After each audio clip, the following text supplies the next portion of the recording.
So we kick off this week's episode with boys hockey as they played their last home game of the regular season in a non-conference matchup with the Winchester Sachems, looking to give their coach Paul Donato his well-deserved 100th win in his stellar career. But after both sides highlight their defense in net with Sachems' Christy Redler and Raiders' Jack Maxwell just taking care of business stopping the puck, we've got a scoreless tie going into the second.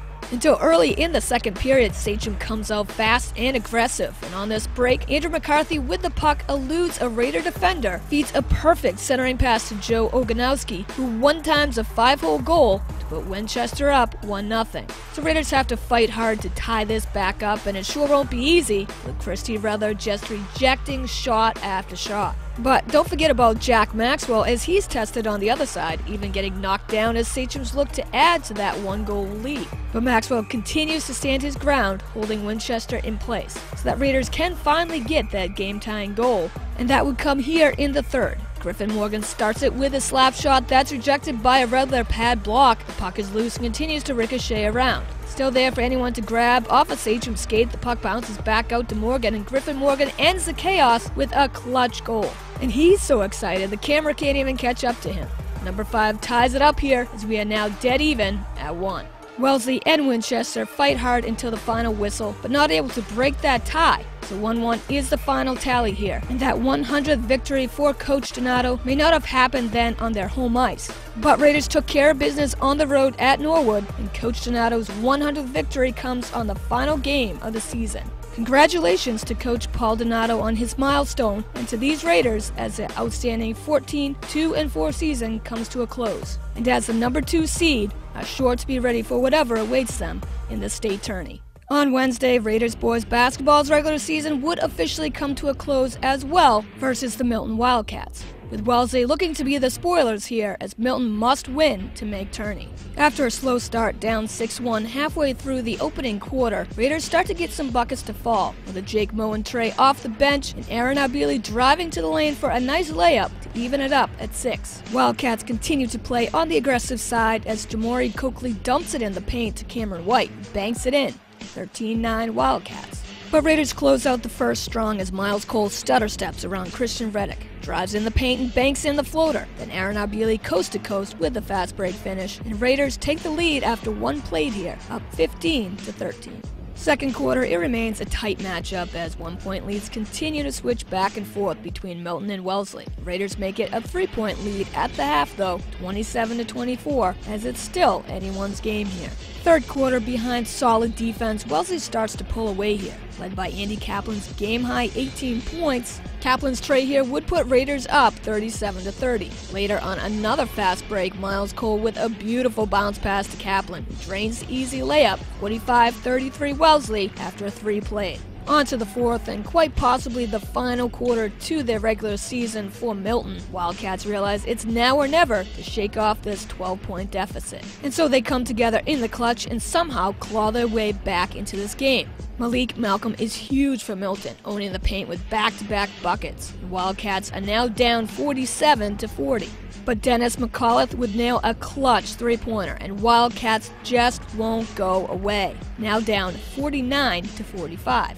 But eventually time would not be on Milton's side, and Wellesley puts the game away, sealing the victory on their free throws and make it a final here, 53-47, as Raiders put the finishing touches to a solid 12-8 season, looking to be ready for the playoffs. So we change things up here with a classic on the road for the Cape Cod Classic, as the Raiders girls hockey team face the Falmouth Clippers. And without a doubt, this is the game both teams looked forward to all season long.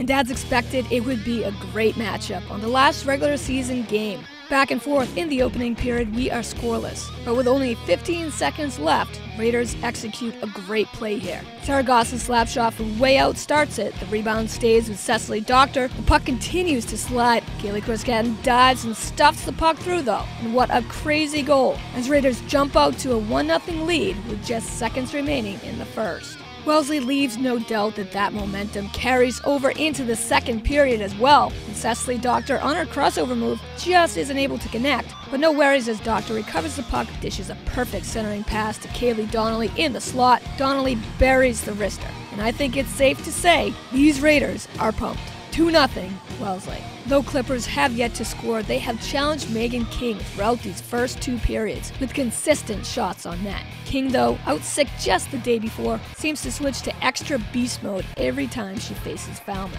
Just seconds after the one and only Raiders power play expires, Kaylee Donnelly finds the way to the face-off circle and is wide open. So Donnelly lasers her wrist shot into the back of the net for her second goal of the night. Raiders in command here with a 3-goal lead.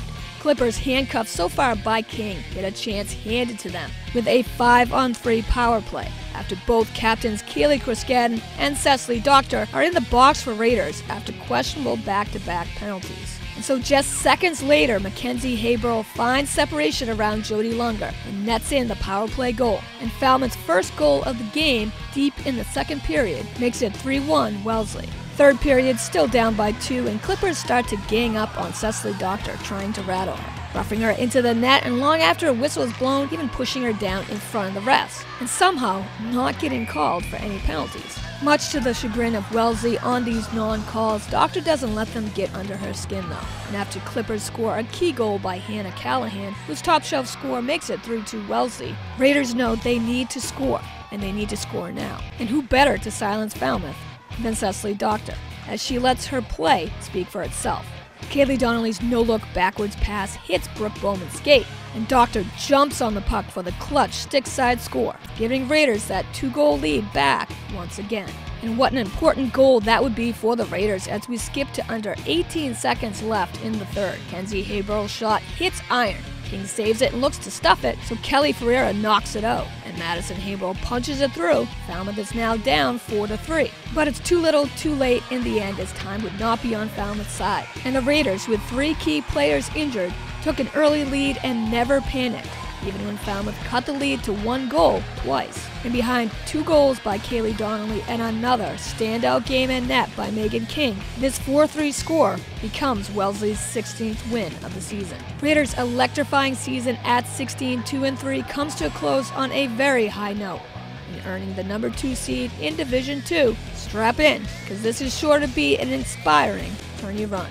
That wraps up a truly successful and exciting regular season of winter sports. Boys and girls basketball and boys and girls hockey have fought hard for their tourney berths. Watch all of their postseason action on demand at wellesleymedia.org, on Comcast 9 and Verizon 39.